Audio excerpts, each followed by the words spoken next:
Nongeye kubasuhuza abakunzi ba Ubwato TV Show. Uyu munsi nabateguriye uko intambara ya mbere y'isi yagenze mu Rwanda ndetse n'uko yakuye abakoloni b'Abadage mu Rwanda.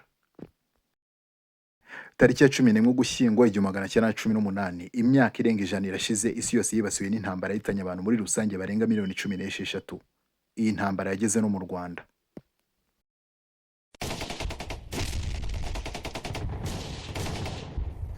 Iyi ntambara yatangijwe n'Ubudage na bimwe mu bihugu by'inshuti zabo, ku isonga byarimo Autriche Hongrie.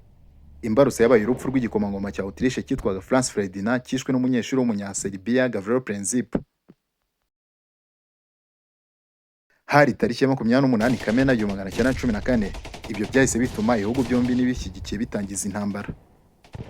Nubwo iyi ntambara ya mbere y'isi yabereye ku mugabane w'Uburayi, yaje gukwirakwira no mu bindi bihugu byari byarakolonijwe n'Abanyaburayi, bituma no mu Rwanda ihagera.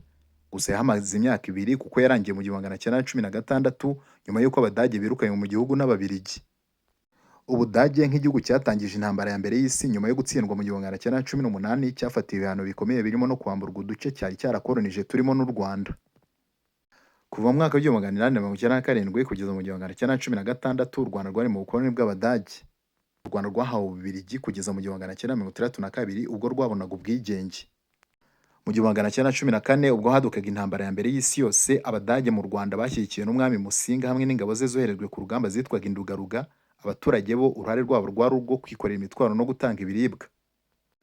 Gusa mu 1916 muri Kamena yaho, Abadage bari bayobowe na Kapiteni Wintgens bakuyemo akabo karenge bahunga Ababiligi babarushaga ubwinshi, bari banunganiwe n'Abongereza ku rugamba. Mu masezerano yabereye ahitwa Versailles mu Bufaransa, Ubudage bwahanishijwe kugabanya ingabo, gusana ibyangijwe n'ibindi. Muri aya masezerano kandi, Ubudage bwategetswe gutanga uduce bwari bwarakolonije ku bihugu nk'Ubufaransa, Ububiligi, Czechoslovakia, Denmark, Pologne n'ibindi. Ubudage bwategetswe no kugabanya ingabo zabwo zikagera ku basirikare 100,000, guca burundu ubwato bw'intambara no guhagarika burundu ingabo zirwanira mu kirere, bukanategeka yuko Abadage bagize uruhare mu ntambara y'isi yose bagomba kugezwa imbere y'ubutabera. Muri rusange tugiye kureba uko intambara ya mbere y'isi yagenze mu Rwanda. Ababiligi nk'igihugu cyari gikolonije Kongo, cyiyunze n'Abongereza bari bari muri Tanzania, Uganda na Kenya ngo barwanye Abadage babaga guhera mu kiyaga cya Tanganyika i Bujumbura kugera mu majyaruguru mu burengerazuba bw'u Rwanda, Kigali n'agace k'Umutara. Imbarutso y'intambara muri aka karere yabaye nyuma y'aho intumwa y'Abadage yaturutse i Bujumbura ijya kubaza Ababiligi muri Uvira icyo batekereza ku masezerano y'Iberere mu Budage ababuza kujya mu bikorwa by'intambara. Iyo ntumwa yageze mu gace ka Uvira muri Kongo, ibwirwa ko igisubizo cya nyuma kizava ku murwa mukuru wa Kongo y'icyo gihe, Leopoldville. Gusa muri iyo minsi yo gutegereza igisubizo, Ababiligi bamushyize ahantu bamushyiraho abarinzi ku buryo byafashwe nko gufungwa. Iyo ntumwa imaze gusubira i Bujumbura yavuze ibyayibayeho. Abadage babifata nk'intangiriro y'intambara, ntibita ku masezerano, biyemeza gutera Ababiligi muri Kongo. Ku rundi ruhande ariko, hari abavuga ko Abadage bari basanga mu mugambi wo gutera Ababiligi n'Abongereza bagihuze, kuko bumvaga ko bari hagati y'abanzi babiri bagomba kubanza kwikiza. Abadage bo mu Rwanda bari bayobowe na Kapiteni Wintgens wari warasigayeho Richard Kandt, nabo bahereho batera Ababiligi kugira ngo bigarurire Kivu yose. Ntibyatinze, Abadage bahise bifashisha ubwato bwabo bwari buri mu Musaho wa Kibuye, bafata ikirwa cy'Ijwi ndetse barazamuka batera Goma, barahatwika, birukana Ababiligi. Bararangije bashinga ibirindiro byabo ku Gisenyi. Mu 1915 Ababiligi bakomeje kugerageza gutera u Rwanda ndetse n'i Burundi, ariko Abadage bari bari Bujumbura, Cyangugu ndetse no ku Gisenyi bababera ibamba. Iyi ntambara yakomeje kuba mbi cyane cyane mu bice bya za Rubavu. Iyo uhagaze ku musozi wa Rubavu uri mu birometero 2 uvuye mu mujyi wa Gisenyi, uba ureba umujyi na Goma munsi yawe, kuko ni umusozi umeze neza ku bijyanye no gushinga ibirindiro bya gisirikare. Abadage bakimara kuvumbura umugambi wa Colonel Molitor, umwe mu bagabo b'ingabo z'Ababiligi zari muri Kongo, wo kubatsinsura akava ku Gisenyi kugira ngo bashobore gutera Kigali na Nyanza, badanangiye urugerero rwaho ndetse bacana indage ku musozi wa Rubavu. Kuri uyu musozi niho bashinze imbunda zikomeye, izindi bazishinga ku Nyundo, bakwirakwiza abasirikare hafi aho ku buryo umwanzi wese wari buturuke Goma atari bubacike. Icyo gihe intoki zose z'abagoyi barazitemye bazivanaho, ndetse n'izo barazisenya kugira ngo umwezo ugaragare neza.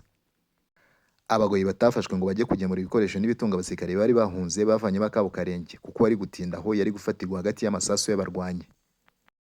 Nubwo Ababiligi bari benshi kuruta Abadage n'Abanyarwanda ku Gisenyi, bagerageje gutera inshuro zirenga 5 ariko basubizwa inyuma, ndetse ku nshuro ya nyuma abasirikare babo 21 bahasiga ubuzima. Ibyo byatumye Ababiligi babona ko badashobora gutsinsura Abadage banyuze i Gisenyi. Mu ntangiriro z'1916 bize amayeri yo guca inyuma y'ibirunga bagatera baturutse mu Mutara na Ndorwa, bakabona kwerekeza i Kigali. Ibyo ntibyatinze n'ubundi byarabahiriye kuko ku itariki ya 6 Gicurasi 1916 bari bamaze gufata Kigali. Abadage bari ku Gisenyi bumvishe ko byakomeye bazinga utwabo berekeza mu majyepfo bahura na bene wabo bari baturutse mu burengerazuba berekeza Tabora muri Tanzania. Hari n'ayandi makuru avuga ko hari Abanyarwanda bajyanye nabo, bamwe bagarukira mu nzira abandi bagera i Burayi. Ubwo ni nako ikindi gitero cyari cyaciye i Cyangugu nacyo cyerekeje i Nyanza gifata umurwa mukuru w'ubwami.